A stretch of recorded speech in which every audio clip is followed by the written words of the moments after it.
나눠보겠습니다. 우리는 모두 선교사입니다. 네. 네. 아멘. 네. 우리가 모두 선교사로서, 현장의 선교사로서 당연히 응답 받아야 됩니다. 그러기 위해서 우리에게 꼭 필요한 복음의 누림의 내용이 무엇인가, 오늘 그것을 가지고 말씀을 나누어 보도록 하겠습니다. 복음이라는 것은 무엇이냐? 복음을 여러 가지로 이제 말씀드릴 수 있겠습니다만은, 기본적으로 복음이라는 것은 무엇이냐? 우리에게 절대로 불가능한 것을 이제 절대 가능으로 하나님이 바꾸어 주시는 응답입니다. 우리가 우리의 능력으로 절대 구원받을 수 없고, 저주 재앙에서 빠져나올 수 없고, 그래서 하나님께서 이것을 아시고 지옥 갈 수밖에 없는 그 운명에서 우리를 건져내신 것입니다.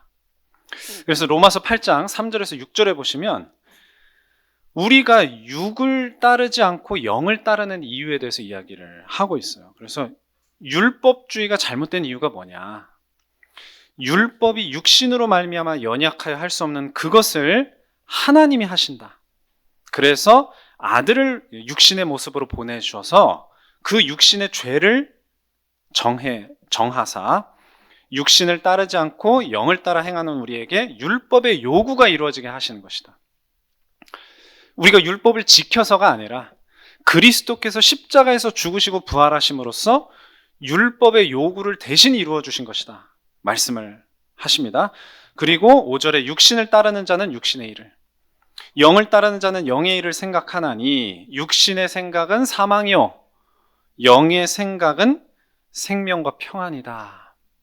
그래서 우리가 복음적이다라고 하는 게 뭡니까? 복음적인 사람이다, 복음적인 말을 한다, 이런 것들이 다 뭡니까? 살리는 것이고 평강을 주는 것입니다. 그리스도 안에서 안심할 수 있도록 해주는 것이죠. 반대로 이제 죽이는 것은 뭡니까? 육신을 따라서 하는 모든 것들, 답이 나오지 않는 부분에 대해서 계속 이제 사람의 책임을 강조하는 것까지는 좋은데, 그것을 이제 구원으로까지 이제 의심하게 만드는 그런 것들이 이제 죽이는 일들이죠. 그래서 절대 불가능은 무엇입니까? 로마서 우리가 방금 읽었던 8장 7절에서 8절에 보시면, 육신의 생각은 하나님과 원수가 된다. 그래서 하나님의 법에 굴복하지 아니할 뿐만 아니라 할 수도 없음이라. 이게 불가능인 것입니다. 그래서 8절에 육신에 있는 자들은 하나님을 기쁘시게 할 수 없느니라. 그래서 우리 담임 목사님께서도 그 말씀 하시잖아요. 우리가 천국 갔을 때 내가 세상에서 뭐 엄청나게 사업을 했고 뭐 위대한 업적을 세상에서 이루었고, 이거 하늘에서는 전혀 인정하심을 받지 못한다고요. 그겁니다. 전부 육신의 일들이에요. 그런 것들이. 그러니까 영의 일들만이 이제 하나님께 기쁘시게 할 수 있다, 그 말이죠. 그럼 반대로 절대 가능은 뭐냐? 이제 이어서 나오는 10절과 11절에 나옵니다. 그리스도께서 너희 안에 계시면 몸은 죄로 말미암아 죽은 것이지만 영은 의로 말미암아 살아있는 것이다.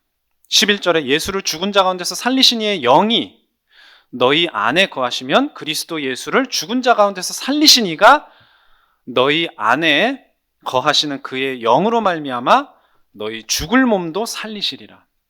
그러니까 절대 불가능한 것을 절대 가능으로 이루어 주시는 성령의 역사가 우리에게 이루어진다, 그 말입니다.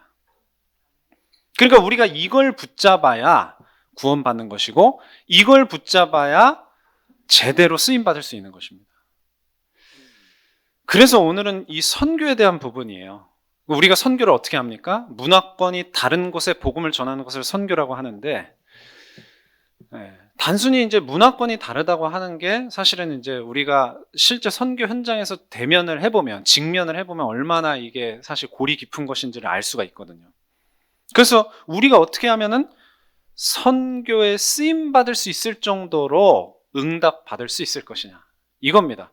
사실은 이제 선교가 중요한 부분이지만 선교에 쓰임받을 수 있는 내용이 뭐냐, 우리의 상태는 무엇이냐, 이제 그거를 보는 겁니다. 그래서 1번부터 보시면요, 이제 처음부터 하나님께서는 계속해서 그러니까 시작부터 계속해서 선교를 말씀해 오셨어요. 성경에서 그걸 우리가 계속 발견할 수 있죠. 그래서 하나님께서 아브라함을 부르셨을 때부터, 그러니까 아브라함은 누굽니까? 족장이잖아요. 이 족장 시대 하나님께서 처음으로 하나님의 백성을 이제 구별해 내시는 그 시간표 때부터 선교를 말씀하시잖아요. 여러분도 익숙하게 다 아시는 말씀이죠. 창세기 12장 2절에서 3절에 보면 내가 너로 큰 민족을 이루고 너에게 복을 주어 너의 이름을 창대하게 하리니 너는 복이 될지라. 3절에 너를 축복하는 자에게 내가 복을 내리고 너를 저주하는 자에게 내가 저주하리니 땅의 모든 족속이 너로 말미암아 복을 얻을 것이다. 모든 족속이 복을 얻을 것이다. 이것은 분명한 선교의 말씀입니다. 또 18장에도 보시면 창세기 18장 이제 내년 이맘때 아들이 있을 것이다 말씀해 주시고 이제 어디로 가시는 겁니까? 이제 소돔과 고모라를 향해서 가시기 전에 내가 하는 일을 아브라함에게 숨기겠느냐? 왜 숨기지 않고 다 말씀하신다고 하십니까? 18절에 아브라함은 강대한 나라가 되고 천하 만민은 그로 말미암아 복을 받게 될 것이 아니냐. 바로 이 선교의 사명을 가진 아브라함의 자격 때문에 하나님이 자기가 하시는 일을 다 알게 하신다는 거예요. 그래서 하나님께서는 우리로 하여금 알게 하시기를 원하십니다. 자기의 하시는 일을요. 우리가 그것을 그만큼 알 수 있을 만한 생각과 체질을 갖추고 있는 게 중요한 것이겠죠. 그리고 이제 아브라함이 중요한 시험을 통과하게 되잖아요. 모리아산에서. 그 후에도 다 아시겠지만 22장 17절 18절 특히 18절에 보시면 내 씨로 말미암아 천하 만민이 복을 받으리니 이는 네가 나의 말을 준행하였음이니라. 이렇게 말씀하십니다. 그 아들 이삭에게도 마찬가지입니다. 창세기 26장에도 보시면 이 4절에 26장 4절에 내 자손을 하늘의 별과 같이 번성하게 하며 모든 땅을 내 자손에게 주리니 내 자손으로 말미암아 똑같은 말씀이 계속 나오죠. 천하 만민이 복을 받으리라. 이삭에게도 마찬가지입니다. 이삭이 이제 장자의 축복을 가로채고 이제 형과 아버지를 피해서 형을 피해서 이제 아람으로 갈 때에 베델에서 자게 되잖아요. 그때도 마찬가지입니다. 창세기 28장 13절에서 14절. 그 중에서도 이제 14절에 여기도 하반절에 보시면 땅의 모든 족속이 너와 내 자손으로 말미암아 복을 받으리라. 그러니까 중요한 언약의 말씀을 아브라함과 이삭과 야곱에게 심어 주실 때마다 선교의 말씀을 하시는 거예요. 모든 족속, 천하 만민, 이걸 꼭 붙잡게 하셨다는 사실입니다. 그래서 이 선교의 말씀은요, 이후에도 계속돼요. 그 다음은 언제입니까? 출애굽과 가나안을 정복할 때입니다. 자, 그래서 출애굽의 현장을 보시면 출애굽기 12장 37절, 38절 특히 38절에 보시면 어떤 표현이 나오냐면요. 이스라엘 백성이 나갈 때 이스라엘 백성만 나간 게 아니라 누가 나갔다고 말씀하고 있냐? 수많은 잡족이 같이 나갔다 이렇게 얘기합니다. 잡족. 여러 족속들이 같이 나가요. 이스라엘 백성들하고 히브리인들하고. 그래서 벌써 출애굽이라는 사건 자체가 여러 민족을 아우르는 사건으로 하나님께서 진행하셨다는 사실이에요. 그리고 그 잡족 중에 포함되어 있는 중요한 인물 한 명이 있습니다. 이제 우리가 이제 유다 지파로 성경에는 이제 말씀을 하고 있지만 굉장히 중요하게 쓰임 받은 인물이 있죠. 바로 이제 갈렙입니다. 갈렙이 이제 여분네 아들이다 이렇게 이야기하는데요. 여호수아 14장에 보시면 6절에 갈렙을 뭐라고 말하냐면 그니스 사람이라고 말해요. 그니스 사람. 그리고 14절에도 마찬가지입니다. 헤브론이 그니스 사람 여분네의 아들 갈렙의 기업이 되어 오늘까지 이르렀으니 이렇게 이야기합니다. 이게 이제 안악산지를 취한 사건이에요. 이제 그니스라는 게 누구냐면은 에서의 아들들 중에 한 명입니다. 그러니까 에돔족 속의 한 분파예요. 한 일족입니다. 그러니까 이방인이고 바로 앞에서 말했던 그 잡족 중에 한 명이에요. 근데 이제 유다 지파에 속해서 이제 섞여 들어간 것이죠. 그래서 어떻게 보면은 갈렙이 더 먼저 나오거든요. 더 큰 역할을 한 것처럼 언급이 되는데, 이제 모세의 뒤를 잇는 지도자가 여호수아가 된 것은 어떻게 보면 자연스러운 흐름이에요. 갈렙이 이방인이었기 때문인 것으로 이제 봅니다. 자, 그리고 하나님께서 출애굽을 할 당시에 이스라엘 백성들에게 뭐라고 하셨습니까? 19장 6절에 보시면, 하반절에 6절에 보시면, 너희가 내게 대하여 제사장 나라가 될 것이다. 자, 그러니까 이스라엘이 제사장이면은 나머지는 뭐가 되는 겁니까? 나머지 이방 민족은 뭐가 되는 거예요? 하나님의 백성이 되는 것이죠. 그러니까 이스라엘 민족 안에 레위 지파가 있었고 제사장의 그 가문이 따로 있었단 말이에요. 그러니까 그걸 보면서 하나님께서 뭘 새겨주신 거예요? 너네 민족 자체가 이런 레위 지파야. 제사장의 가문이야. 그 레위 지파 제사장들이 뭐를 하는데요? 나머지 백성들을 위한 제사를 집전하잖아요. 그렇죠? 그래서 짐승을 잡아서 그 속죄 제물 바치는 일을 하잖아요. 그 사명을 이스라엘 백성이 감당하라고 사실은 처음부터 말씀해 주신 거예요. 이방 민족들을 향해서. 근데 이런 것들을 이제 다 놓치고 이제 이스라엘 백성들이 구별되는 부분에만 이제 사실은 완전히 매몰돼 버린 거죠. 다른 민족하고 구별된다. 그것도 하나님께서 명령하신 말씀이긴 했지만 그 구별되는 목적이 뭡니까? 살리는 거예요. 그것도. 살리는 목적으로 구별되라고 하신 것입니다. 자, 그래서 하나님께서 계속해서 선교의 포인트들을 곳곳에 숨겨 놓으셨는데 그 중에 한 사건이 바로 정탐꾼 사건이에요. 여리고 정탐꾼. 거기서 누구를 만납니까? 라합을 만나잖아요. 그 라합이 그 이스라엘 정탐꾼들을 숨겨주는데 자기 집의 지붕에다가 숨긴단 말이에요. 그래서 올라가라고 해놓고 따라 올라갑니다, 지붕에. 그래서 막 이야기를 하는 거예요. 그게 이제 여호수아 2장 8절에서 11절에 나옵니다. 눕기 전에 라합이 지붕에 올라가서 그 정탐꾼들에게 이제 뭐라고 말하느냐. 여호와께서 이 땅을 너희에게 주신 줄을 내가 아노라. 우리가 너희를 심히 두려워하고 이 땅 주민들이 다 너희 앞에서 간담이 녹나니 이는 너희가 애굽에서 나올 때 여호와께서 너희 앞에서 홍해물을 마르게 하신 일과 요단 저쪽에 있는 아모리 사람의 두 왕 시혼과 옥에게 행한 일, 그들을 전멸시킨 일을 우리가 들었음이니라. 우리가 듣자 마음이 녹았고 너희로 말미암아 정신을 잃었나니 너희 하나님 여호와는 위로는 하늘에서도 아래로는 땅에서도 하나님이시라. 온 땅의 하나님이시다. 이거를 누가 고백해요? 이방인이 고백하는 거예요. 이방인. 여리고 사람인 라합이 고백을 하는 겁니다. 이게 선교 역사가 아니면 무엇입니까? 선교가 그런 거잖아요. 이방인의 입에서 그리스도가 하나님이 고백되게 하는 것 아닙니까? 또 뒤이어서 이제 어떤 시대입니까? 왕국 시대, 또 포로 시기를 포함해서 또 이 선교에 대한 또 중요한 말씀이 나옵니다. 이제 솔로몬이 성전을 이제 건축하고 이제 성전 낙성식을 하잖아요. 그때 이제 하나님 앞에서 기도할 때에 이런 내용을 가지고 기도한단 말이에요.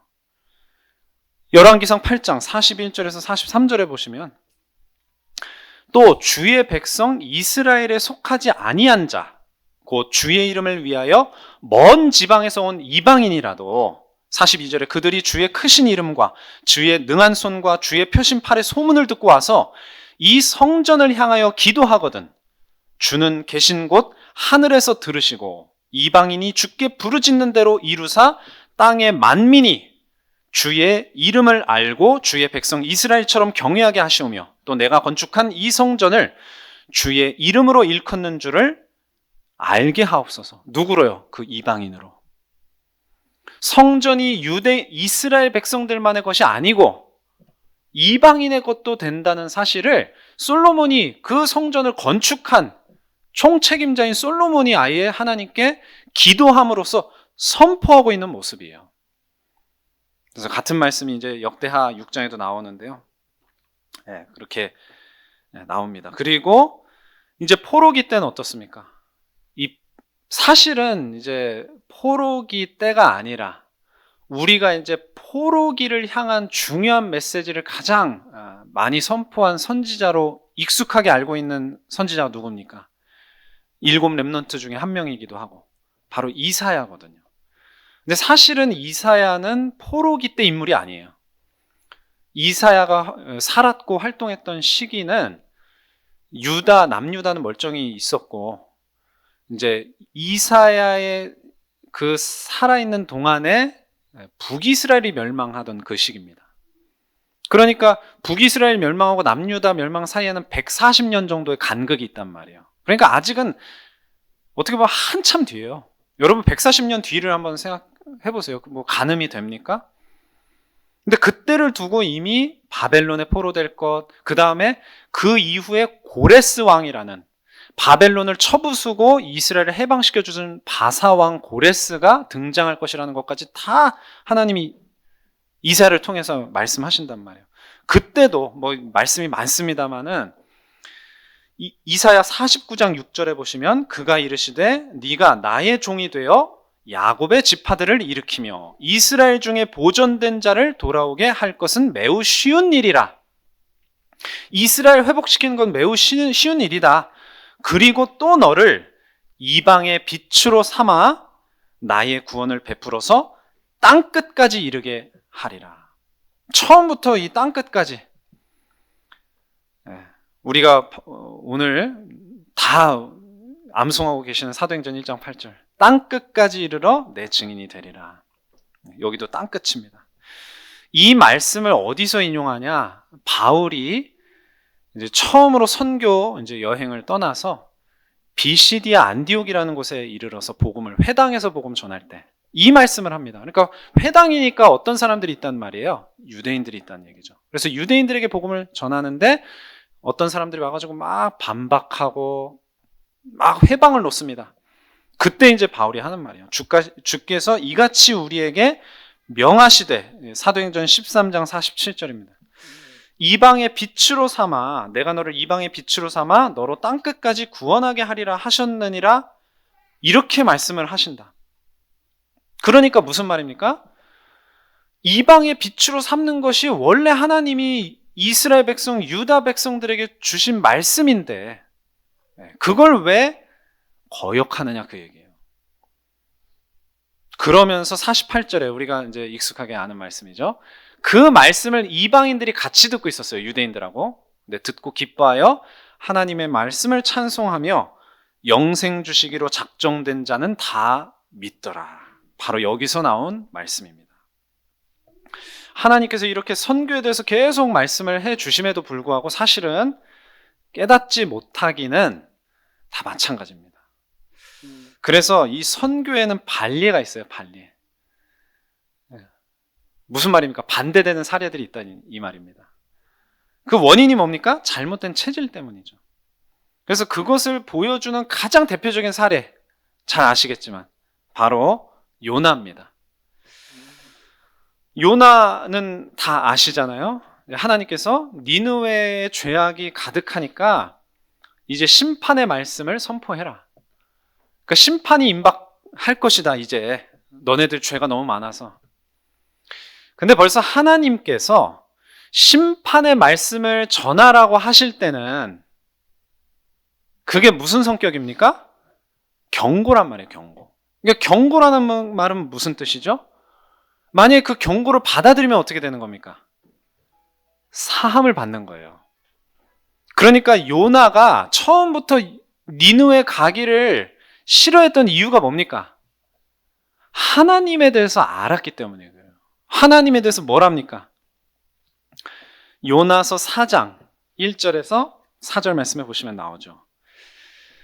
하나님이 만약에 회개하는 자들이 있다면은 그들에게 심판을 예정하셨어도, 그게 이제 2절에 나온단 말이에요. 심판을 예정하셨어도 어떻게 하신다는 겁니까? 인애가 크셔서 또 은혜로우시고 자비로우셔서 재앙을 내리지 아니하시는 하나님이신 것을 내가 알았음입니다.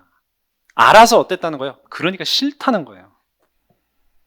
그래서 뭐라고 그럽니까? 3절에 얼마나 싫었으면 그냥 나 죽여주세요 이래요. 내 생명을 거두어 가소서. 사는 것보다 죽는 게 낫겠습니다. 그때 하나님 뭐라고 그러시죠? 4절에 네가 이렇게 성내는 게 옳으냐? 말씀하십니다. 그래서 이제 6절부터 보시면은 어떤 이제 하나님께서 작은 사건 하나를 일으키시잖아요. 뭐죠? 박넝쿨. 그래서 박넝쿨 햇빛이 아주 강하게 내리쬐는 그 아래서 박넝쿨 때문에 그늘이 져가지고 너무 좋아하다가 하나님께서 벌레 하나를 예비하셔가지고 7절에 갉아먹게 하시니까 시들어버립니다. 8절에 엄청나게 뜨거운 햇빛이 막 쬐니까 뭐라고까지 얘기합니까? 죽기를 구해요. 얼마나 뭐 햇빛이 뜨거웠는지는 모르겠으나 죽는 게 낫습니다. 9절에 하나님 뭐라고 그러십니까? 너 또 물어보세요. 네가 지금 이렇게 성내는 게 옳으냐? 그러니까 요나가 뭐라 그래요? 내가 성내어 죽기까지 할지라도 옳으니이다. 그때 이제 하나님이 말씀하시죠. 네가 수고도 아니하고 재배도 하지 않았고 하룻밤에 나고 하룻밤에 말라버린 이 박넝쿨을 그렇게 아꼈는데, 그러니까 요나가 박넝쿨을 아꼈지 않느냐 지금 그걸 물어보시면서 내가 이 니느웨 성에 있는 12만 백성을 아끼는 것이 마땅하지 않느냐 말씀하시는 거예요. 그 다음에는 말씀이 없어요. 끝이에요 이게. 아니하느냐 하겠느냐 끝입니다. 끝나는 것도 굉장히 의미심장해요. 그만큼 이 이스라엘 사람을 대표하는 요나가 어떤 생각을 가졌는지 알게 해주는 거예요. 우리도 마찬가지입니다. 우리도 이웃 나라 다 별로 안 좋아하잖아요. 일본도 별로 좋아하지 않고 중국도 좋아하지 않고. 제가 이제 중화권 랩넌트 대회 1회 중화권 랩넌트 대회를 홍콩에서 이제 참석한 적이 있었어요. 그때 이제 일본 선교사님하고 이제 한국 사람이죠. 일본에 파송받은 선교사님하고 같이 한 방을 썼는데 그때 당시에 이제 우리나라에 어떤 사건이 있었냐면은 해경이 중국 어선을 단속하다가 그 중국 그 어선 사람들이 막 또 거칠게 막 저항하잖아요. 그래서 사망하는 사건이 발생했거든요. 그래서 그때 막 엄청 반중 감정이 뭐 계속 심합니다만은 근데 그 일본 선교사님 저한테 그러시더라고요. 저 사건을 통해서 메시지를 깨달아야 된다. 저게 이제 다 마귀가 원하는 것이다. 뭘 원합니까? 중국을 싫어하게 만드는 것이다. 그래서 우리는 저런 사건이 벌어질수록 어떻게 해야 된다는 생각을 해야 된다는 겁니까? 중국을 살려야 된다.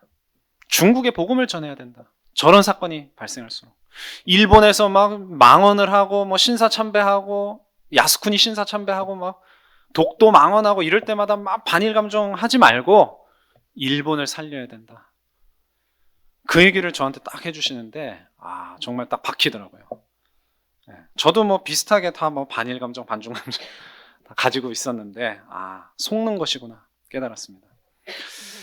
자, 또 익히 아시듯이 예루살렘 교회가 예수님께서 그렇게 지상명령까지 하시고 가셨는데 결과적으로 이제 쓰임받지 못하게 된 이유가 뭡니까? 뭘 못 벗어나는 거예요? 선민사상. 그래서 사도행전 11장 중요한 분기점으로 저 여러분이 다 알고 계시죠? 1절에서 3절에 사도행전 10장에 무슨 일이 있었는데요? 고넬료의 집에 가서 그 집을 다 복음 전해서 구원받게 하는 그런 중요한 사명을 베드로가 감당했단 말이에요. 그리고 돌아와서 이제 선교 보고를 해야 되는 어떤 그런 타이밍인데 그때 뭐라고 합니까? 할례자들이 비난을 했대요. 2절에 3절에 이르되 네가 무할례자의 집에 들어가 함께 먹었다. 그걸로 시비를 거는 겁니다. 이 비슷한 장면이 이제 갈라디아서에 바울이 이제 언급을 하는 부분이 나옵니다. 2장 11절에서 13절에 게바가 안디옥에 이르렀을 때에 게바가 누굽니까? 베드로입니다. 책망받을 일이 있기로 내가 그를 대면하여 책망하였노라. 무슨 일 때문에요? 그러니까 베드로가 이방인들하고 식사를 하고 있었는데 야고보에게서 온, 그러니까 그 당시에 예루살렘 교회 지도자가 야고보였어요. 예수님의 동생인. 그 사람들이 이르기 전에 게바가 이방인과 함께 먹다가 그들이 오니까 그가 할례자들을 두려워하여 떠나 물러가매. 13절에 남은 유대인들도 그와 같이 외식함으로 바나바도 그들의 외식에 유혹되었느니라. 그러니까 이것이 예루살렘 교회와 또 베드로와 바나바까지 포함한 모든 유대인 그리스도인들의 한계였어요. 그러니까 바울이 정말 너무 중요하게 쓰임받을 수밖에 없었던 이유가 그겁니다. 우리가 이따가도 보겠지만 이 한계를 바울은 완전히 뛰어넘었거든요. 그러니까 자꾸만 바울 이야기를 할 수밖에 없는 겁니다. 바울을 모델로 삼아서 우리가 이따가도 이야기할 이 갱신에 대한 응답을 우리가 받아야 하는 겁니다. 그렇게 안 되면 다 예루살렘 교회처럼 되는 거예요. 여러분, 그래서 그 주후 70년에 예루살렘이 함락되잖아요. 그래서 이제 교회사를 보시면 그 사건을 기점으로 해서 유대인 그리스도 공동체는 완전히 와해됩니다. 굉장히 극단적인 상황이 발생해요. 어떤 상황이 발생하냐? 유대인이냐 그리스도인이냐 하나만 선택해라, 이렇게 돼요. 그래서 더 이상 유대인 그리스도인이 존재하지 않게 됩니다. 예루살렘 함락을 계기로. 그래서 유대인이면 아예 예수 믿는 사람이 아니어야 되고, 예수 믿는 사람 되면 아예 유대인이 아니어야 되는 상황이 온단 말이에요. 이것이 이제 그 이후에 계속 주기적으로 반복된 그 유대인들에 대한 비극의 역사의 서막이었어요. 그래서 이제 반대의 경우가 이제 제가 방금 말씀드린 이 부분입니다. 반대의 경우라는 게 뭡니까? 유대인이 이방인들을 계속 배척했어요. 그러니까 복음이 사도 바울에 의해서 이방에게 전파가 되면서 어떻게 됩니까? 이제 모든, 방금 전에 제가 말씀드린 것처럼 모든 기독교인은 다 이방인이 된 거예요. 유대인 중에 기독교인이 없어요. 근데 문제는 뭐냐? 그냥 뭐 이방인밖에 없구나, 기독교인이. 그거는 뭐 문제가 아닌데, 그들이 유대인을 적대시하기 시작했다는 사실이에요. 그때부터 이미. 왜 적대시했을까요? 예수님을 죽인 사람들, 사도들을 죽인 사람들, 초대교회를 핍박한 사람들, 유대인. 그렇게 된 겁니다. 그래서 그때부터 어떻게 생각을 하냐? 유대인은 완전히 탈락한 사람들이야, 이렇게 취급을 해버려요.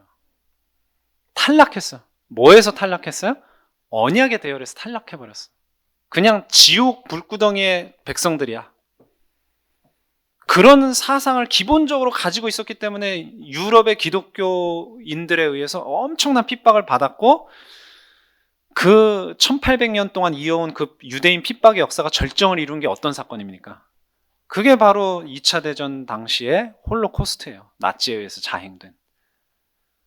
그래서 유럽의 기독교가 문을 닫았다는 뭐 이야기는 여러분 다 아시잖아요. 그 결정적인 계기가 홀로코스트예요. 그것 때문이에요. 왜냐? 물론 우리나라도 예를 들어서 일제시대 때 교회가 뭐 신사참배한 거 가지고 막 얘기하고 이거 뭐 사과해야 되느니 뭐 회개해야 되느니 이야기 많이 했거든요. 그런데 어디까지나 우리 일제시대 때 대한민국의 기독교가 신사참배한 것은 좀 피해자잖아요. 어쨌든 원치 않게 이제 범죄는 맞지만, 하나님 앞에서 정말 해서는 안 되는 범죄는 맞지만 어쨌든 피해를 당한 거잖아요. 근데 홀로코스트 사건은요, 이 유럽의 기독교인들이 마지못해 뭐 동조해서 같이 뭐 잡아주고, 유대인들이 잡아주고 나치한테 넘겨주고, 이게 아니에요. 적극적 가담자였습니다. 거기서 완전히 이제 기독교가 가치가 없는 종교구나, 그거를 자신들 스스로 인식하기 시작하면서 떠난 거예요. 후대들은 마찬가지고. 그러니까 후대들은 더 이게 심한 거예요. 후대들은 본인들이 유대인을 핍박한 당사자가 아니잖아요. 그러니까 기독교라는 게 뭐냐? 결국은 결과물이 뭐냐? 이렇게 엄청난 학살을 자행한 종교 다 떠나버리는 겁니다. 후대가 완전히 다 전멸해버리는 거예요. 자, 그러니까 성경을 보면 그럼 뭐라고 되어 있습니까? 성경에는 사도 바울이 이 부분에 대해서 본인이 유대인으로서 누구보다도 유대인에 대해서 잘 알고 율법도 잘 알고 선민사상도 잘 알고 복음도 잘 깨닫고 완전히 복음의 능력 가지고 유대인의 한계를 뛰어넘은 바울이 유대인에 대해서 뭐라고 되어 있냐? 언약의 대열에서 이탈하지 않았다, 이렇게 얘기해요. 유대인은 어디까지나 본가지다, 이걸 분명하게 얘기합니다. 이방인 그리스도인들은 아무리 잘 믿어도 접붙인 가지다. 그러니까 이방인 기독교인들은 겸손해야 된다, 이걸 이야기해요. 왜 그렇죠? 하나님께서 원가지도 잘라내 버리시는데 접붙인 가지야 오죽하겠냐. 그러나 이방인의 충만한 숫자가 돌아오기까지 그들이 믿지 않다가 나중엔 다 믿게 될 것이다 라고 이야기를 하는 겁니다. 그러니까 유대인이 유대인의 정체성을 가지고서 예수 그리스도를 다 같이 믿는 때가 반드시 온다는 거예요. 이걸 분명히 이야기하고 있습니다. 그러니까 여기에 이미 중요한 메시지가 다 있는 거예요. 유대인의 이방인 배척과 또 이방인 그리스도인의 유대인 핍박. 이것이 다 복음의 능력 가지고 뛰어넘어야 될 한계라는 사실입니다. 아, 나랑은 무슨 상관이야? 우리 한국 사람인데. 그거 아닙니다. 똑같아요. 우리의 현장을 보면 이 부분이 똑같이 있다는 사실을 저 여러분이 반드시 붙잡아야 될 줄 믿습니다. 자, 그래서 오늘 제목이 이제 선교의 조건인데요. 자, 그러면 이와 같이 많은 한계 속에 갇혀 있는 우리가 어떻게 선교에 쓰임 받을 수 있겠느냐? 선교의 조건에 대해서 우리가 알아야 되는 것입니다. 자, 제가 서론에 복음이 무엇이라고 말씀드렸습니까? 절대 불가능을 절대 가능으로 만들어 주시는 하나님의 역사다. 그래서 우리가 붙잡은 이 복음은 뭡니까? 한계를 뛰어넘는 거예요. 한계를 뛰어넘는 거예요. 이게 무슨 극기 훈련 이런 말이 아닙니다. 세상에서 말하는 극기 훈련 그런 게 아니에요. 극단적인 고통을 막 견디면 그런 게 아니고 복음 속으로 완전히 들어가는 거예요. 내 힘이 아닙니다. 그래서 로마서의 8장에 보시면 마지막에 8장 마지막 부분에 하나님의 사랑에 대해서 끊을 수 없는 사랑에 대해서 찬양하는 그러면서 이제 8장의 대미를 장식하는 그런 말씀들이 나오잖아요. 누가 우리를 그리스도의 사랑에서 끊으리요.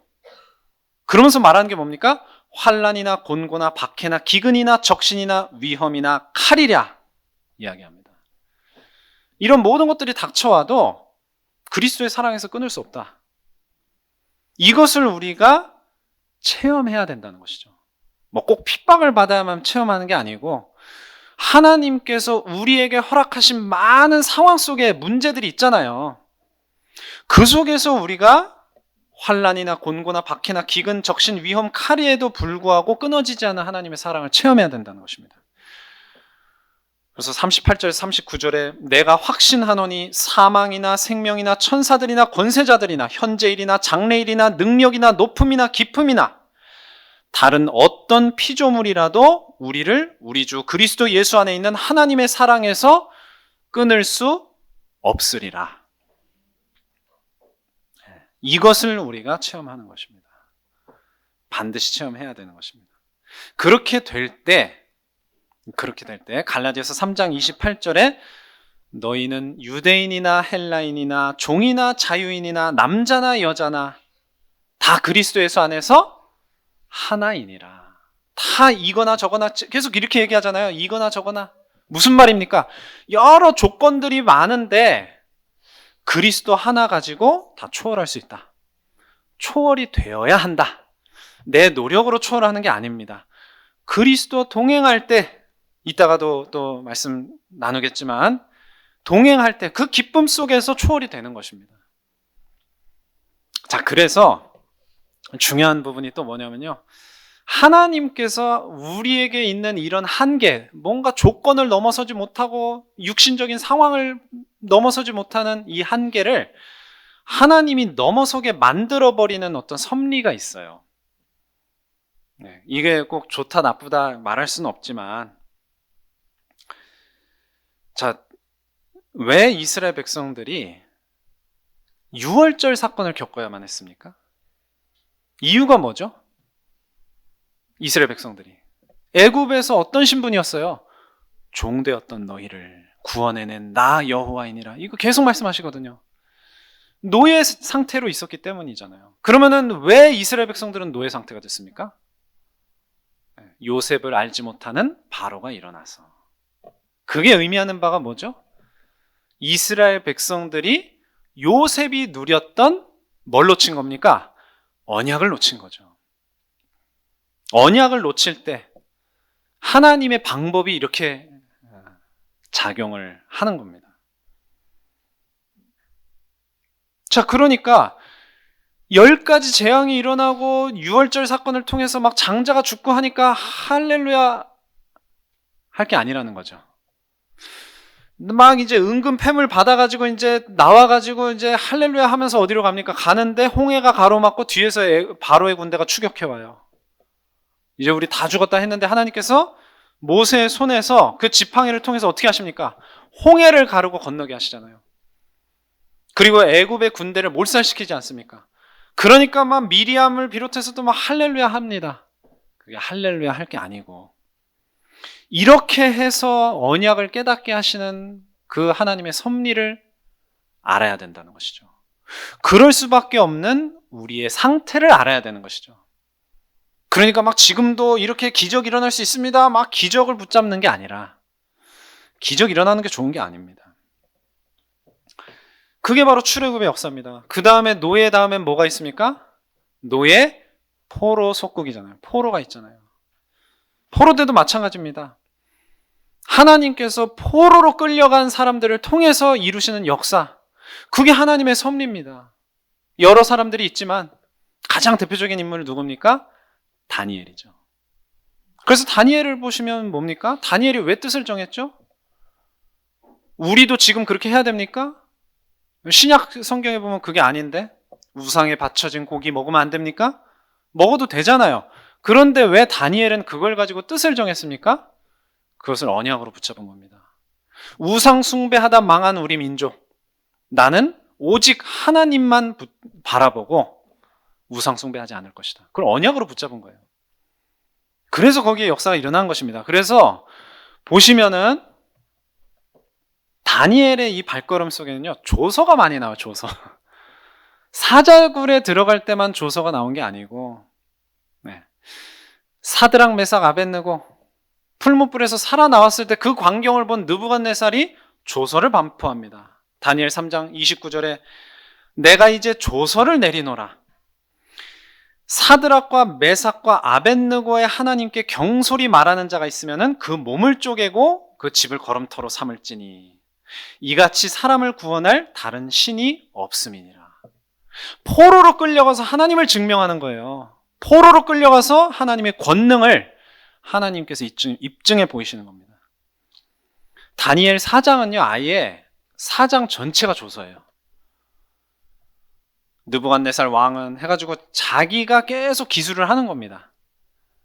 그래서 내가 7년 동안 짐승처럼 살다가 하나님께서 나에게 다시 총명이 돌아오게 하셔서 내가 하나님에 대해서 제대로 알았다. 이게 이방인인 느부갓네살의 입을 통해서 계속 고백이 되는 거예요. 다니엘서 5장에는 또 뭐가 나옵니까? 벨사살 왕 나오잖아요. 벨사살 왕이 막 흥청망청 놀고 있는데 갑자기 손가락이 나타나서 메네메네 대겔 우바르신, 무슨 뜻이냐? 다니엘을 불러와라. 이제 기한이 찼습니다. 왕의 때가 다 했습니다. 왕에게 심판이 임할 겁니다. 그러니까 그날 바로 또 벨사살이 그를 위하여 조서를 내려, 이제 완전히 다 끝났는데 그 나라의 셋째 통치자로 삼았다, 이렇게 나옵니다. 또 이제 뭐 너무나 유명한 사자굴 사건, 다니엘 6장에도 중요한 게 뭡니까? 사자굴에서 이제 살아나오니까 다리오 왕이, 이제 나라가 바뀌었잖아요. 메대 왕 다리오 왕이 또 조서를 내립니다. 그래서 다니엘의 하나님 앞에서 너희들은 다 떨면서 두려워할지니 그는 살아계시는 하나님이요 영원히 변하지 않으실 이시며, 쭉 이야기합니다. 그는 구원도 하시며 건져내기도 하시며 하늘에서든지 땅에서든지 이적과 기사를 행하시는 이로써 다니엘을 구원하여 사자의 입에서 벗어나게 하셨습니다. 하나님께서 이방인 왕을 통해서 조서를 반포해서 하나님을 증거하게 하시는 거예요. 하나님은 돌들로도 아브라함의 자손이 되게 하실 수 있다 말씀하셨잖아요. 이방인의 입을 통해서 이스라엘 백성들이 우상 숭배하고 언약 놓치고 온갖 헛수고나만 반복하니까 하나님께서 이렇게 역사하시는 거예요. 또 어떤 일이 일어납니까? 이제 노예 포로 다음에 뭡니까? 속국이잖아요. 속국 상태된 그 유대인들, 하나님께서 스데반의 환란을 일으키셔서 어떻게 하시죠? 중요한 분기점이 되는 그 사도행전 11장, 스데반의 일로 일어난 환란으로 말미암아 흩어진 자들이 이방으로 퍼져서 복음을 누구한테 전해요? 정말 지독하지 않습니까? 유대인에게만 전해요. 그런데 안디옥에 이르러 어떤 사람들이 헬라인에게도 복음을 전하는데 그들에게도 성령이 임하시는 겁니다. 그러면서 이제 본격적인 선교의 역사가 시작되는 것이죠. 자, 그러면 우리가 이런 잘못된 하나님께서 문제, 상황, 노예, 포로, 속국을 통해서 하시는 거 말고 우리가 정말 복음의 능력 가지고 한계를 넘어서는 가장 좋은 방법이 무엇이냐? 그것을 바울은 여러 군데에서 이제 팁을 알려주고 있습니다. 그 중에서 한 가지만 이야기를 한다면은 빌립보서 3장이죠. 빌립보서 3장 10절에서 15절에 뭐라고 이야기합니까? 내가 그리스도와 그 부활의 권능과 그 고난에 참여함을 알고자 한다 이렇게 얘기해요. 여러분 부활 주일이었잖아요. 그래서 부활의 말씀을 우리가 또 받았는데요. 이 부활이 저와 여러분들에게 어떤 의미가 있습니까? 바울은 그 권능에 참여함을 알고자 했다고 나옵니다.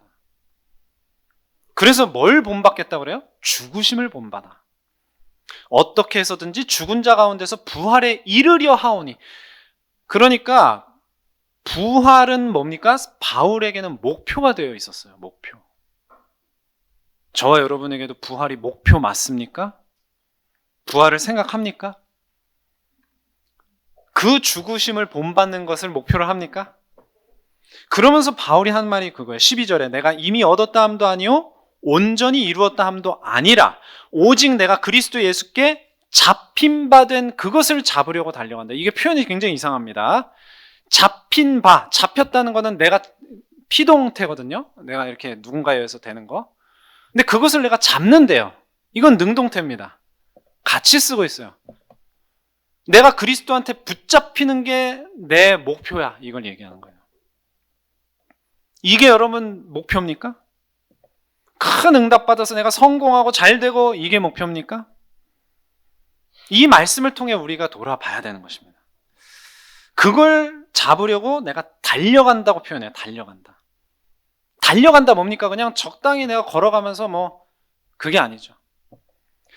형제들아 나는 내가 아직 잡은 줄로 여기지 아니하고 오직 한 일, 즉 뒤에 있는 것은 잊어버리고 앞에 있는 것을 잡으려고 표대를 향해서, 표대, 목표물이 있다는 얘기입니다. 그리스도 예수 안에서 하나님이 위에서 부르신 부름의 상을 위하여 또 뭐라고 합니까? 달려가노라. 그러므로 누구든지 우리 온전히 이룬 자들은 이렇게 생각할지니 만일 어떤 일에 너희가 달리 생각하면 하나님이 이것도 너희에게 나타내시리라. 이거 무슨 뜻인지 아십니까? 온전히 이룬 자들은 이렇게 생각할지니. 무슨 말이에요?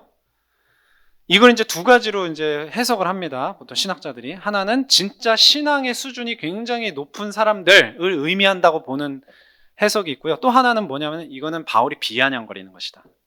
자기의 신앙의 수준이 굉장히 높다고 착각하는 자들에게 비아냥거리면서 쓰는 표현이 두 가지로 이야기를 합니다.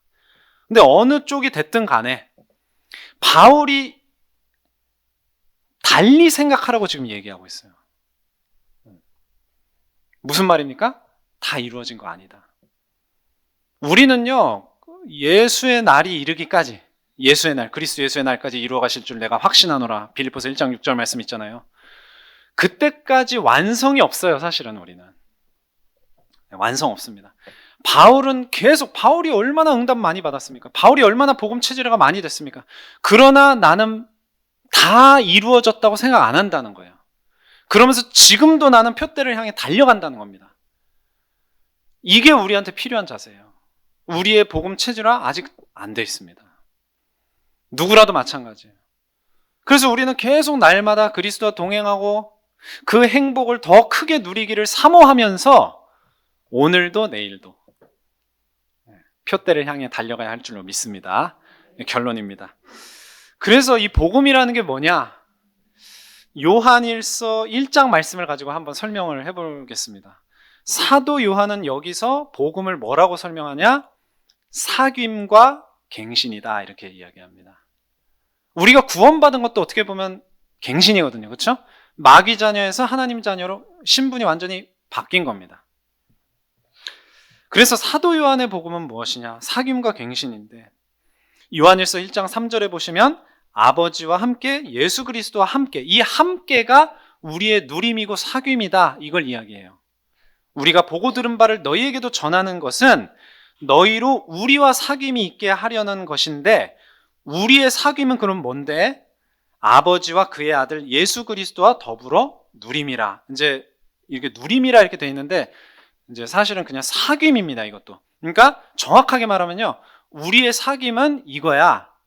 하나님 아버지와 사귀는 것이고 예수 그리스도와 사귀는 것이야. 지금 이걸 얘기합니다. 이게 바로 복음인 거예요. 그리고 이어서 5절에서 6절에 보시면, 자, 우리가 또 너희한테 전하는 소식은 이것이니, 그러니까 지금 사도 요한의 복음입니다. 너희에게 전하는 소식은 이것이니 하나님은 빛이시고 어둠이 조금도 없으시다는 것이다. 그러면서 6절에 뭐라 그러죠? 우리가 하나님과 사귐이 있다고 하면서 어둠에서 행하면 이것은 거짓말하는 거야. 진리를 행하는 게 아니야, 이렇게 이야기합니다. 자, 그래서 그러면은 진리 없는 자의 모습이 뭐냐, 이거를 요한일서 1장 8절과 10절에 이야기를 합니다. 만일 우리가 죄가 없다고 말하면 속이는 것이고 진리가 우리 속에 없는 거야, 이렇게 이야기합니다. 그리고 10절에는 뭐라 그럽니까? 만약에 우리가 범죄하지 않았다고 말한다면 하나님을 거짓말하는 자로 만드는 것이다. 자, 이게 다 무슨 말이죠? 예를 들어서 바울이 고린도전서에서 보시면 고린도 교인들의 사실은 구체적인 죄목을 염두에 두고 막 책망을 하잖아요. 근데 여기서 사도 요한이 우리가 죄가 없다고 말하면 안 돼, 이걸 얘기할 때는 우리라고 표현을 해요. 다 포함해서, 너희가 아니라. 무슨 말입니까? 사도 요한 자신을 포함해서. 사도 요한이 믿음의 연조가 얼마나 길고 믿음의 수준이 얼마나 높았겠습니까? 근데 계속해서 나의 죄가 고백돼야 된다, 이걸 이야기하는 거예요. 이건 무슨 말이죠? 우리가 그만큼 끊임없이 갱신이 이루어져야 된다, 그걸 얘기하는 겁니다. 그럼 뭘 갱신하는 겁니까? 이런 말씀 잘못 이해하면 무조건 율법주의로 가잖아요. 그렇죠? 아, 그래서 내가 또 막 잘못한 거 회개하고, 물론 이제 잘못한 게 있으면 회개해야 되겠죠. 근데 여기서 말하는 죄를 부인하지 말아야 된다는 그 말이 뭡니까? 우리 속에 아직도 복음으로 체질화되지 못한 쓴뿌리, 상처, 죄의 낙을 누리고 싶어하는, 다른 것을 누리고 싶어하는, 복음 말고 다른 것이 더 앞서 있는, 그걸 끊임없이 발견하고 갱신해야 된다, 그겁니다. 그래서 갱신이 무엇이냐? 요한일서 1장 7절과 9절에 말씀하고 있습니다. 그가 빛 가운데 계신 것 같이 우리도 빛 가운데 행하면 우리가 서로 사귐이 있고 그 아들 예수의 피가 우리를 모든 죄에서, 죄를 이야기합니다, 깨끗하게 하실 것이요. 만일 우리가 우리 죄를 자백하면 그는 미쁘시고 의로우사 우리를 모든 불의에서 깨끗하게 하실 것이요. 그러니까 이게 내가 뭐 어디서 물건 훔쳤습니다, 내가 이 죄를 자백합니다, 이거 아니에요. 뭐라고 말합니까? 마지막 부분에 모든 불의에서 깨끗하게 하실 것이다 말씀하십니다. 모든 불의에서. 이것이 우리가 그리스도 예수 앞에 서는 날까지 이루어져야 될 복음 체질화의 본질이고 내용이다 하는 것입니다. 자, 이것을 왜 이렇게 제가 강조합니까? 이렇게 될 때 우리가 비로소 우리의 모든 죄악된 체질, 창세기 3장, 6장, 11장, 율법주의, 불건전, 신비주의, 인본주의, 노력, 열심, 체질, 이런 거 비로소 넘어서게 되는 거예요. 넘어서는 그 제자만이 선교에 제대로 쓰임받을 수 있는 것입니다. 진정한 선교에 쓰임받을 수 있는 것은 바로 이것을 통해서다. 그래서 우리가 지금 선교 주간, 선교 대회가 진행되는 선교 주간이고 또 오는 주일은 선교 축제 주일인데요. 정말 그 아프리카에서 오신 분들 보면서 그들을 우리가 이렇게 부딪히고 여러 가지로 같이 뭔가를 한다고 생각해 보세요. 쉬운 일이 아닙니다. 물론 그분들은 이제 선교사님들이니까 이게 다들 이제 점잖고 이렇게 하시지만 그 현장에서 만나는 일반인 사람들은 선교의 대상들로서 엄청난 장벽들이 존재하거든요. 단순히 언어만의 장벽이 아닙니다. 복음의 능력이 아니면 넘어설 수 없습니다. 근데 그것이 꼭 해외 멀리 가서 우리가 선교하는 것만이 아니라 우리의 삶의 현장에서도 똑같습니다. 우리의 삶의 현장도 선교의 현장이고 많은 장애물들, 방해물들이 존재하잖아요. 그것을 온전히 넘어설 수 있는 복음의 능력 속으로 우리 다 같이 들어가기를 주님의 이름으로 기도합니다. 기도하고 마치겠습니다. 하나님 아버지 감사드립니다. 하나님께서 우리를 구원하시고 새로운 신분으로 우리를 변화시켜 주셔서 이제는 우리를 그리스도 복음의 빛을 비추는 증인으로 흑암을 거두어내는 그런 현장 사명자로 저희들 불러주셨음에 감사드립니다. 이 사명을 올곧이 감당하기 위해서 저희들 온전히 그리스도를 누리고 그리스도와 동행하는 가운데 최고의 행복과 기쁨과 평안을 누리기를 원합니다. 그 속에서 모든 한계를 하나님의 능력으로 넘어서게 하여 주시옵소서. 모든 말씀 예수 그리스도의 이름으로 기도합니다. 아멘.